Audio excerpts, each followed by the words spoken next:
Hi friends, எல்லாருக்கும் வணக்கங்க. Welcome back to our channel. நாங்கள் எல்லோரும் ஹாப்பியாக ஹெல்த்தியாக சந்தோஷமாக இருக்கோங்க. அதே மாதிரி நீங்களும் ஹாப்பியாக ஹெல்த்தியாக இருப்பீங்கன்னு சொல்லி நினைக்கிறேங்க. இந்த வீடியோ பார்த்திங்கன்னா போன வீக்கில் எடுத்ததுங்க. அக்கா ஊரில் வந்துட்டு கெடா பொங்கல்னு சொல்லிட்டு கோயில் நோம்பிக்கு வர சொல்லியிருந்தாங்க. முந்தின நாள் நைட்டே வந்துட்டு நாங்கள் அக்கா வீட்டுக்கு போயிட்டோங்க. நாங்கள் போகும்போதுங்க மாவிளக்கு கொண்டு வரதுக்கெல்லாம் ரெடி பண்ணிகிட்டு இருந்தாங்க. நாங்கள் நேராக வீட்டுக்கு போயிட்டுங்க மாவிளக்கு ரெடி பண்ணிகிட்டு இருந்தாங்க. எல்லாம் ரெடி பண்ணிவிட்டு கோயிலுக்கு வந்துட்டாங்க. கோயிலுக்கு மாவிளக்கு கொண்டு வரும்போது நாங்களும் கூட சாமி கும்பிட்டு போகலான்னு சொல்லிட்டு கோயிலுக்கு வந்துருந்தாங்க. மாவிளக்கு பார்த்திங்கன்னா நிறைய வச்சுருந்தாங்க. வைக்கிறதுக்கே இடம் இல்லாமல் வெளியிலலாம் வச்சுருந்தாங்க. எல்லோரும் அவங்கவுங்களுக்கு பிடிச்ச மாதிரி டிசைன் பண்ணி மாவிளக்கு வந்து கொண்டு வந்திருந்தாங்கங்க. அதெல்லாம் பார்த்துட்டுங்க அப்படியே சாமி கும்பிட்டுங்க.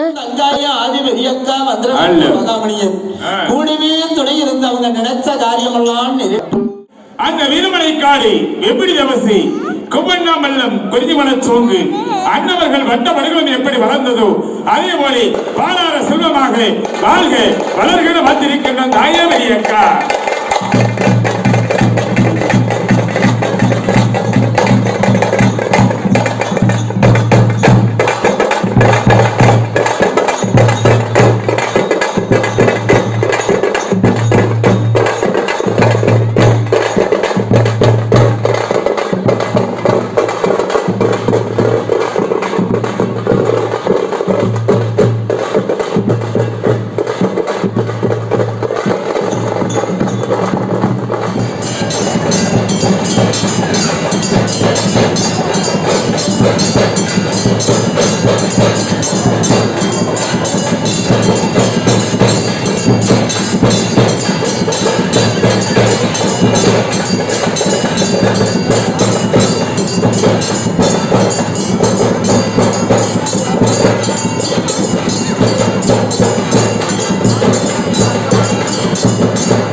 கொஞ்ச நேரம் கதை பார்த்துட்டுங்க, கதை போட்டிருந்தாங்க அதையும் பார்த்துட்டுங்க மாவிளக்கு பூஜை பார்க்கறதுக்கு வந்துட்டுங்க.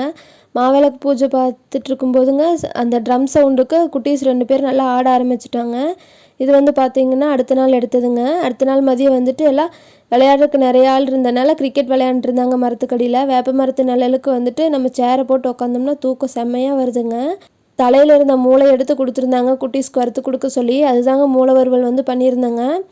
இது எப்படி பண்ணுறதுன்னு சொல்லி தனியாக ஒரு வீடியோவில் போடுறேங்க. அப்புறம் பார்த்திங்கன்னா நம்ம வீட்டுக்கு வரும்போது வர வழியில் வந்து செடி இருந்துச்சுங்க. செடியை பார்த்த உடனே நம்மளுக்கு ஆசை வந்துருச்சுங்க. பார்த்தா அழகழகாக கலராக பூவோடு இருந்துச்சுங்களா. அதனால் 2-3 செடி வாங்கிட்டுங்க வீட்டுக்கு வந்தாச்சுங்க. இந்த டே இப்படி தாங்க போச்சுங்க. இந்த வீடியோ உங்களுக்கு பிடிச்சிருந்துன்னா மறக்காமல் சேனலை சப்ஸ்கிரைப் பண்ணி சப்போர்ட் பண்ணுங்கள். ஃப்ரெண்ட்ஸ் அண்ட் ஃபேமிலிக்கு ஷேர் பண்ணுங்கள்.